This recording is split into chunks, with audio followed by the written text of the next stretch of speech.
A new era is upon us. Tangent PropTech unites founders, real estate and VC investors, urban leaders, and passionate creators who are improving our communities and cities.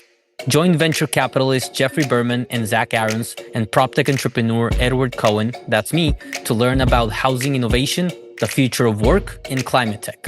We examine these themes through interviews and conversations with PropTech CEOs, real estate owners and operators, and venture investors, and how we can leverage tech and collaboration to help solve the housing crisis, figure out the future of work, and how to decarbonize the built environment. If you would like to get your company's or organization's mission featured on Tangent, email us at tangentcommunity@gmail.com. Hi, I'm Edward Cohen. Welcome to Tangent. Hey there, this is Jeff Berman. Great to be here today. Today on Tangent, we have Amit Gupta, CEO of Aeroseal, a climate tech company on a mission to reduce the world's carbon emissions by 1 gigaton annually with leak sealing technologies. Hi, Amit. Where does this podcast find you? Hi, Ed. Happy to be here. I'm in Dayton, Ohio. Bright and cloudy, but beautiful snow on the ground. Dayton, Ohio. Okay, so first of all, just so you know, this is called Tangent. We go off on tangents all the time, and I'm pretty predictable in that I start right away. Dayton, Ohio. Let's start with the why. Why Dayton? Long story, but I'm from India. My wife is from Norway, and we met in Indiana University when we were doing our MBA. We were MBA classmates, and we lived for a year in Memphis, which was too warm for my wife, and I lived 1 year in Syracuse, which was too cold, too snowy for me. So Midwest is where we liked, so we found a place in Midwest. You can't see my face, but I'm kind of stupefied, but also I love that. And we'll go back to Dayton in a minute because one of the things that we talk about is the environment where innovation takes place. And if you would have asked me name the top 10 cities for innovation, I would not have guessed Dayton. And so I'd love to talk about that at some point during this episode. We can talk about how you find the environment there for your business and what you think the future ramp for your business is in that town. I'm sure other Ohioans who are listening will be thrilled to hear that. Yes. Boston or Bay Area somehow seems to, or Seattle seem to have become synonymous to innovation. But I feel that there is a lot of innovation which is coming from Midwest. It doesn't get that much prominence. History suggests, as you look back from, Dayton, where the flight was born, where NCR, the National Cash Register, was there. There's a lot of innovation which came from here, and we are bringing it back to that glorious time. Wright-Patt Air Force Base is here, which has a big R&D space. So we can pull a lot of good talent from a wide area, which is Cincinnati, Columbus, Dayton. And it's like 5 million people. And, and the cost of doing business and the connectivity with these 3 airports, it's a hidden gem. And I hope people don't find out about it. So, in other words, we can continue to have the talent. Is I need to take a trip to Dayton and you need to show me around for a day. Absolutely. Love to do that. All right. Tangent's basically Jeff's travel agency now. He's going to South Korea, thanks to our previous episode with Dennis Lee from Market Stadium, and now he's going to Dayton, Ohio. So I'm going to do it. Actually, I see that Ohio governor also announced a new innovation hub in Dayton. So there's tens of millions of dollars being invested in an Ohio Innovation Hub program for STEM. So shout out. Now, the goal that you state in your mission, Amit, 1 gigaton annually of reduction in carbon emissions. To put that into perspective, that's around 2.2 trillion pounds for our American listeners. Now, the estimated weight of all buildings in Manhattan is around 1.7 trillion pounds. Not exactly apples to apples, but that's one hell of an ambitious goal. So more than one Manhattan of carbon emissions reduction per year. How are you going to accomplish that? We are solving something which is very unique, but very basic, right? Buildings, as you mentioned, Ed, in your opening, or as we were talking about it, that they consume 40% of all energy produced. And not in every part of the world, but let's just keep the conversation within Europe and US. time frame, right? 50% of that 40% goes into heating or cooling the building. That is now 20% of all energy produced. And 50% of that in many parts of the country and world is just getting wasted because of leaks in the building envelope and leaks in air ducts. So that's 10% of all energy produced. And there's no other company which is systematically trying to solve that for new construction as well as for retrofit building, not only for commercial buildings, but also for residential homes. So that's the impact our technologies can have.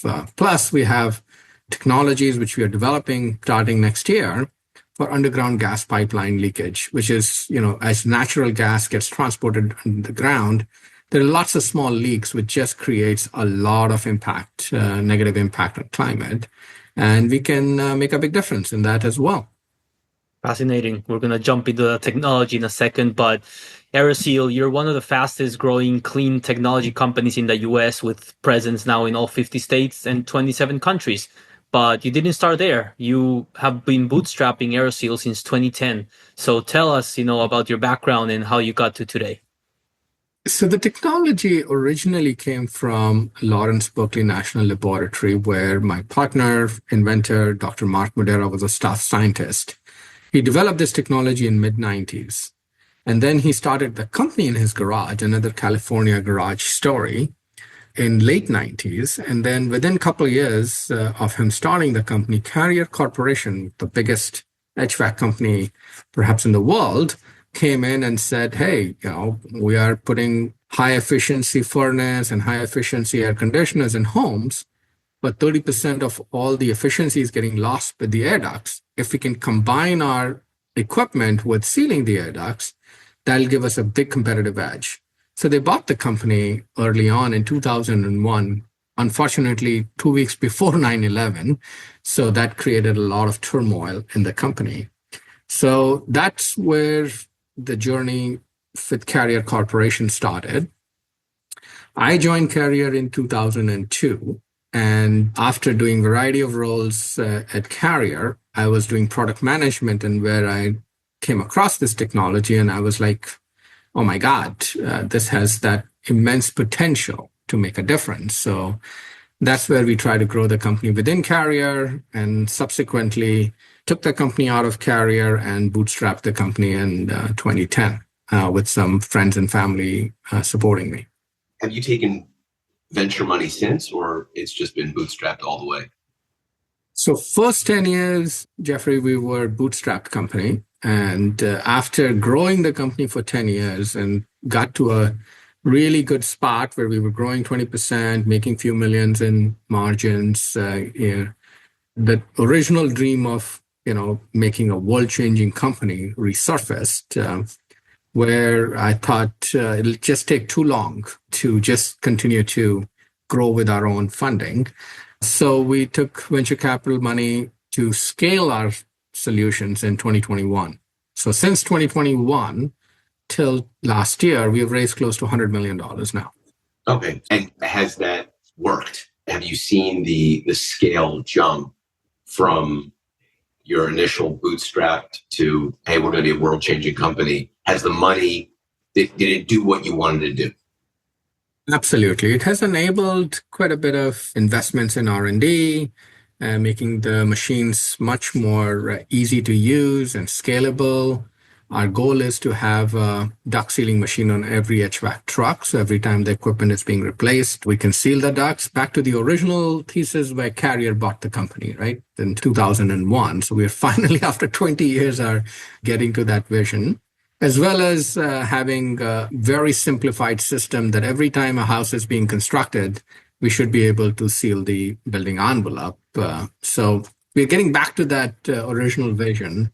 And we have scaled in last 4 years. I would say when we took the money, we would be 8 times our revenue by the end of this year in last 4 years. Amazing. Support for this episode comes from Market Stadium. How should you choose the next real estate market to invest in? Should you keep investing in the same metro area? Will Las Vegas, Buffalo, and Charlotte live up to the hype? These are some of the fundamental questions multifamily and single-family investors are thinking about. That's where Market Stadium comes in. Market Stadium is your one-stop real estate data platform that optimizes every process of multifamily and single-family market analysis.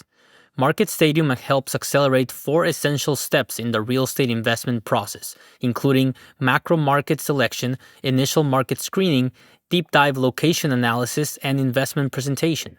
Their platform also helps real estate investors understand how markets have performed until now and how markets will grow in the future. Market Stadium also provides climate scores for every market to analyze climate risk from floods, earthquakes, wildfires, and more, so you can de-risk your investments. To learn more and supercharge your multifamily or single-family investment market analysis, book a demo at marketstadium.com. That's marketstadium.com. Tell us more about the buildings you're working with and the type of assets that are a prime target to work with Aeroseal. I was actually just watching behind you to see if there were other buildings I could pick out and say, we have done that building, that building, that building. We probably have done 100 buildings or more in New York City, from MetLife building to GE building to Kettering Sloan Hospital. In universities, we have done lots of work. But the type of buildings we work with is, of course, commercial buildings, hospitals, hotels, like a Sofitel Hotel in New York City also. And then we do that for retrofit. So when the building's ducts are not working, where they have ventilation issues, odor issues, we fix those. When hospitals have contamination issues, pressurization issues, we fix those, as well as in new construction. So Related built a lot of construction in New York in last 10 years. We were part of many, many buildings in new construction. We still are part of many buildings in new construction in New York. We are specified by lots of engineers there. So those kind of buildings we do. And then we also work with builders like Lennar or D.R. Horton or Pulte or Beazer, national builders who are building homes. And that is also becoming a real easy button for people to build good homes while they're building homes for envelope ceiling as well as duct ceiling. Finally, we also have a big dealer network with HVAC dealers. So people who can come to your home, Jeffrey, or, and when you're changing the HVAC equipment back to the original Carrier thesis, and they can change the ductwork in retro application. So that's the 3 business we have: commercial, residential, and new construction. Fantastic. Very cool. Please do keep in mind, Amit, that Jeff's 7th grade chemistry teacher listens to Tangent, so please be mindful. Very nice. Very nice. Now, mass adoption. You've sealed nearly 300,000 buildings and working with the likes of CBRE, Rudin, Tishman, Vornado. So what's driving institutional adoption of this technology? Well, institutional adoption is still slower than we would like, at least on the commercial building side. It is getting better, but what's driving adoptions are, of course, awareness that, hey, we can fix the buildings. The second reason for adoption for commercial buildings are good local incentives and laws, which is making people think about the impact they're having and how they can improve the buildings and creating that ROI to be super attractive for people. So that is also driving the adoption. For the new construction side with builders, the adoption is not only driven by improved productivity, reduced warranty costs, speed at which the builders can build the homes, but it was also driven by adoption of a better building codes. So if you have to build a home which cannot leak like a sieve, and you have to test it to make sure that you're building good homes for future generations, then we become a good, obvious solution. But in some parts of the country where the building codes are we are still building homes with 2009 code where you don't have to, the insulation levels are really low and the cost of the home might be lower, but at the time of when homeowner buys the home, but operating cost is like horrendous. And when people buy the home, they don't buy the home to just buy a brick and mortar, they live in the home, right? So they want to be comfortable, they want to have healthy air, they don't want to feel like humidity and, they don't want to feel sick in their homes. And plus, to operate the home should be not at an astronomical cost with the energy prices rising every year. Fascinating. So you're seeing that the ROI can come in the form of new laws that may have fines if you don't seal appropriately or in a more effective way your buildings, as well as continuous operation of the building and losing like less energy. Well, it is both, but I feel that our companies and technologies are very uniquely situated, even with the little bit of change in how the federal government is looking at building codes. We are not just a company which impacts the climate and which does not just impact the carbon footprint reduction. We actually save money for people. It's efficiency every day. It's affordability every day. It is health and productivity of humans every day, right? So I don't want us to be talking about and I know the environment has a big impact on certain companies like carbon capture, right? I mean, if you don't have the future of carbon capture technologies, which is years away, would require a lot of government support so as to we get ready for future.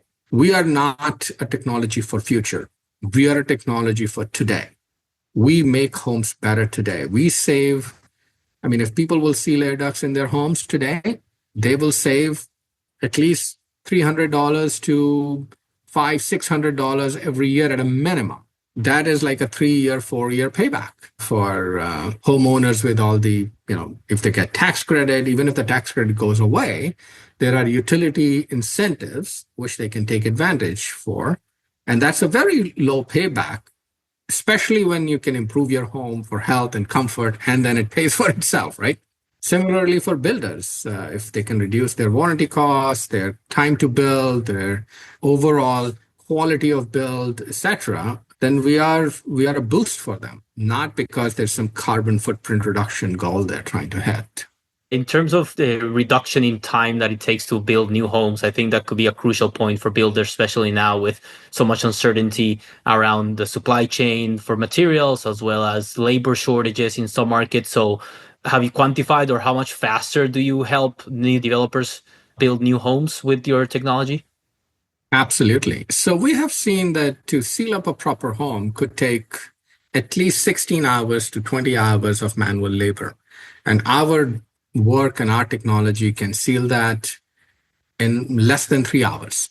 All right. So it's a dramatic shift in number of labor hours reduced. Now, some of these things can be done in parallel. So it's not like 1-to-1 reduction.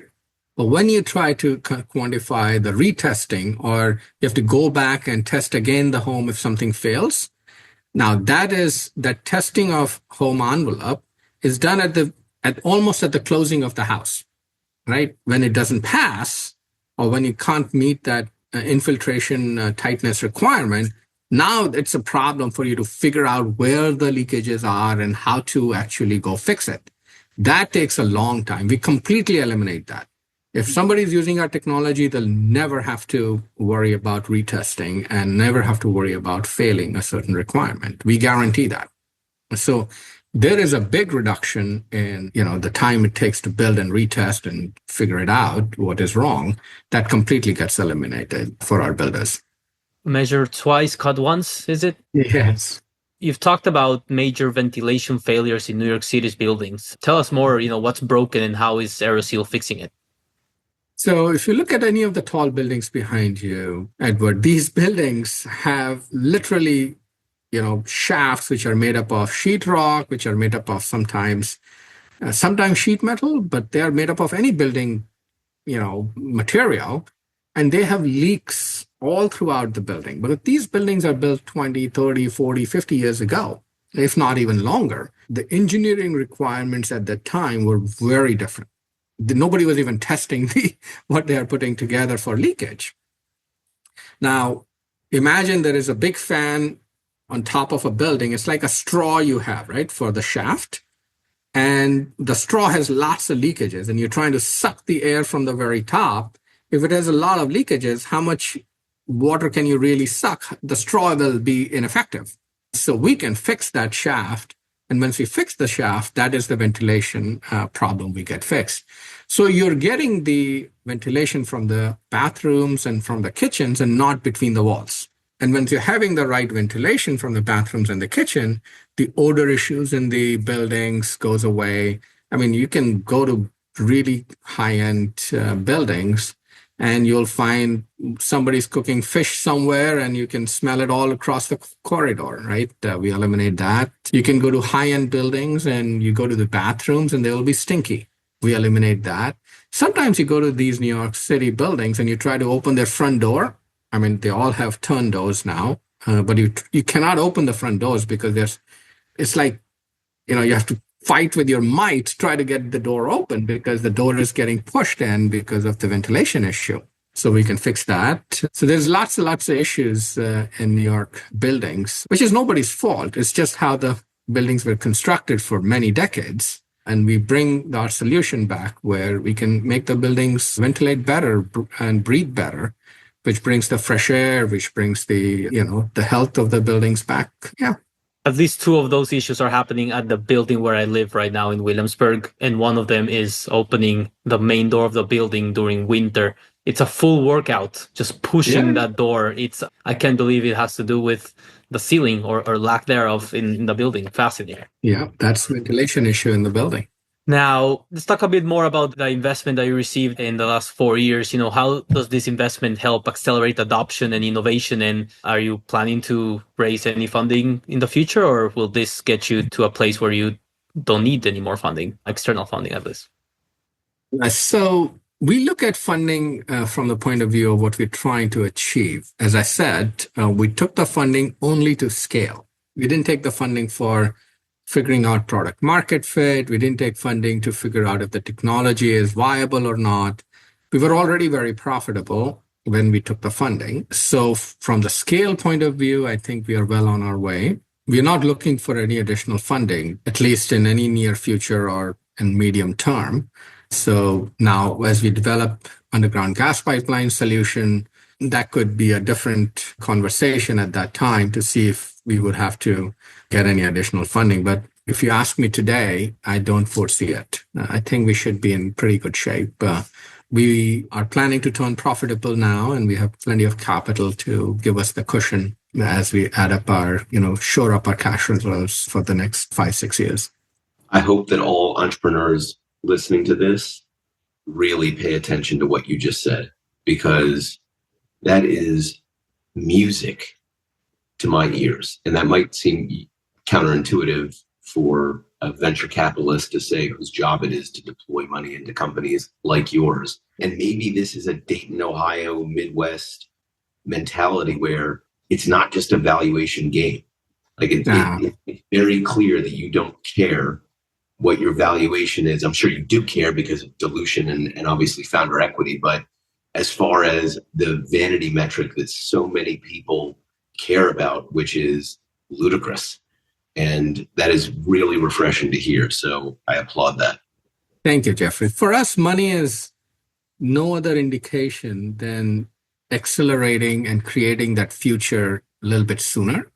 But when I take money, for me, Jeffrey, it is elation about that, the possibility of that creation future. We have the resources to create that. But I feel enormous amount of burden when I take money. And the burden is now I need to return that $100 million into at least $500 million, right? So that is that I feel burden is not the right word. No, that's exactly right. Responsibility, I would say obligation. I feel people trusted me to do something, right? And I feel it differently than probably, right? So that's how my mind works, at least. Refreshing to hear.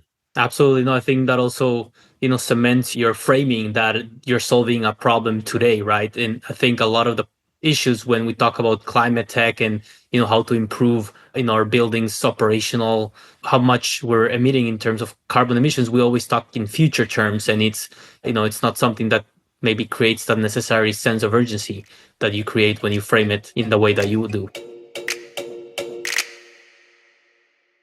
This episode is brought to you in collaboration with Blueprint, the future of real estate. A few weeks ago, in September, Jeff and I participated in the largest, most global gathering of industry leaders and innovators leading the charge in changing the built environment, from construction to transaction, for 3 days of networking, learning, and ecosystem advancement in Las Vegas. With trillions of dollars of assets and the best global innovators under one roof, the future of the built world happens at Blueprint. Blueprint 2025 will take place at the Venetian Las Vegas from September 16th to 18th. Learn more and join the interest list at blueprintvegas.com. That's blueprintvegas.com. See y'all there. Talk about some further advice for real estate operators and developers out there. What should they be prioritizing to stay ahead of potential regulations or improve the value of their assets, or how they think about developing new ones when it comes to climate emissions? And I have appreciation for property owners, especially if you're talking of the commercial real estate, where they have gone through quite a bit of a period from COVID, pre-COVID, COVID, and post-COVID. Now, I think it is changing again as most companies started to see value of people working together. So I am a proponent of, even when I worked in my home, right, during COVID, I would literally put on my dress shoes and I would get ready as if I'm going to work. But that put me in a mindset. I don't feel like a good work come out of being in pajamas and sitting on your couch and half dozing, right? There's a relaxation time. There is changing the world time, right? So you can't have both at the same time. So I have that appreciation that people do amazing things working together rather than on their computers. Now, I do support some flexibility. I do support that the life has evolved quite a bit, that we can make use of all the tools, whether AI or just like Zoom we are using today, that we don't have to travel across the country to do this. So real estate people are making a comeback. The advice I have for them is, or the hope I have for them is, they take more than a quarter view. A good building, a healthier building, a building which works well, needs a little bit of repositioning on how the benefit of that building with the tenants. But that is the right thing for them to do. They shouldn't just be driven by incentives or penalties. Now, it's a hard shift. It is a shift. And I understand their challenge that doing good has to be practical today, not tomorrow. And hopefully our technologies are bridging that gap, that doing good and being practical is one and the same thing, not two separate things. So that's what I would tell building owners. Absolutely. Aligning those incentives, never easy. And, a lot of times we just can't blame developers and investors of buildings to wait for the fines to come, because a lot of the times the fines aren't even clear on what, they should be aiming for, right? What are the definitions that we are, okay, is this building inefficient? I do see, for example, in New York City, the A, B, C, and D ratings of energy efficiency. And at least that gives us a metric on being able to compare building to building and seeing, okay, at least this building is, worse off or better off than the other. But in terms of what they should aim for, what they should achieve for, it needs to be tied to, the bottom line of buildings, because they are running buildings that need to not only provide excellent experience for tenants and residents, but also make, financial sense, be financially viable. Right. See, nobody is going to be wanting to work or live in a building which is molded, which has, issues, which creates health problems, right? I mean, who would want to live there? There are many buildings which do not have fresh air, and they do not have the requirements which are enforced for healthy buildings. And I think we can fix that. And I know at least we can get started there before we worry about carbon goals or we worry about long-term, bigger picture ideas. I always wanted to be a fly in the wall in those meetings where city officials realized the amount of lead paint or asbestos that we had in our buildings and that we had to take care of it. It seems like we're going through similar, maybe feels slower because everything moves so fast today, feels a little slower with carbon emissions, but interesting times to be realizing how much better our buildings can be with existing technologies like Aeroseal. Absolutely. Amit, last but not least, collaboration superpower. If you could choose one person, historic or living, to do a partnership with, who would it be? Historic or present partnership? One person. Dead or alive? I can only pick one person, right? Just one. Yeah, That's you know hot. what? You know what? Hold on. If you want to do a team of people, like let's say King Arthur's Knights of the Round Table, to throw in something mythical. I feel like we should bend the rules. Let me at least think of one person as I was thinking about the question, and I will show you. You can see on my wall, I have Ben Franklin as my hero, and Hell the quote yes. from Ben Franklin about, with industry and frugality, anything can be achieved. And he's truly my hero, the scientist, the diplomat. He changed the world. He made the society better. First library, the fire station. I mean, it's just like, if I can partner with him, I think that could be something amazing we can accomplish. But in today's world, if I have to pick someone, I would say, a big builder or I want to partner with, the biggest builder and the property owner developer and say, hey, let us do something together in a big, wider scale.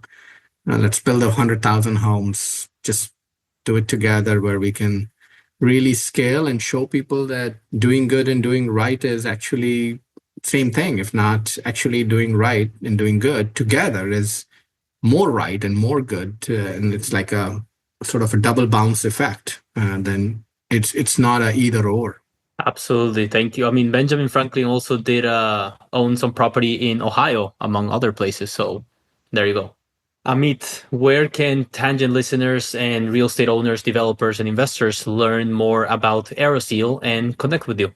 I can be reached directly as amit.gupta@aeroseal.com, but it's easy for us to just go to the website www.aeroseal.com and just send us a quick note. I would be happy to jump right back. I'm at heart want to bring this solution to everyone in the world. So you'll find us paying attention to every request and every inquiry. Amit Gupta, CEO of Aeroseal, climate tech company on a mission to reduce the world's carbon emissions by 1 gigaton annually. Thank you so much for coming to Tangent today and sharing your background, your company, and your exciting technology with us. Yeah, this was great. Thank you. Thank you, Jeffrey. Thank you, Edward. I really appreciate the opportunity.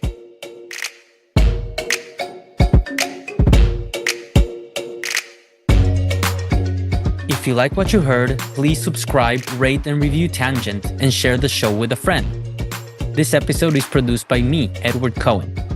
Thanks for listening to Tangent PropTech, and remember, collaboration is our superpower. So stay curious and always be learning.